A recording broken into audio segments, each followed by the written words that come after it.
Lawyer මහත්මයා මට ඔබේ ගොරහැඩි සද්දය ඇහිලා දුවගෙන ආවේ. මොකද මේ උසාවි භූමිය තුල කෑ ගසන්නේ? මොකක් හරි ප්‍රශ්නයක්ද? ඔව් පැන්තා මට මේ සක්කිලි පොලිස් කාරයෙක් ගැහුවානේ.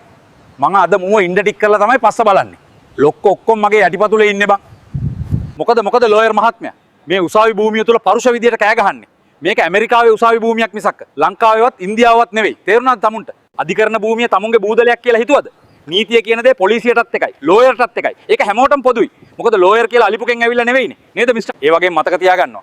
වරදක් වුණාම කෑ ගහලා පඩ දාන්න කලින් විනයක් ඇතුව කතා කරන්න. තමුන්ලා ඉගෙන ගත්ත මිනිස්සු නේද මහත්තයෝ? තව මෙතන කියවුවොත් කනට දෙකක් ගහලා එළියට දානවා. මොකද මම ආසියාතික රටක උසස් පොලිස් නිලධාරියෙක් නෙවෙයි. නකුට නවාගෙන ඔළුව පහත් කරන් ඉන්න.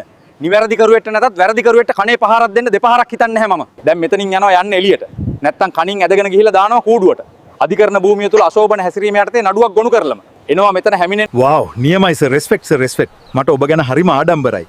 අපේ පුංචි රටෙත් ඔබ වගේම මිනිසුන් කොන්දක් ඇති නිලධාරීන් වැඩියෙන් පහළ වේවා. දැක්කද මචල්ලා ඔෆිසර්ස්ලා? I don't know why එහෙම වෙන්නේ නැයි කියලා. මෙහෙ එහෙම වුණාට බං අමුතු ඇටේ එහෙම නෑ හොදේ. ඉතින් ඔහොම නම් බෑ හොදපත් ලයික් කරන්න ෂෙයා කරන්න අපිව ෆලෝ කරලා සබ්ස්ක්‍රයිබ් කරන්න අමතක කරන්න එපා හොදේ.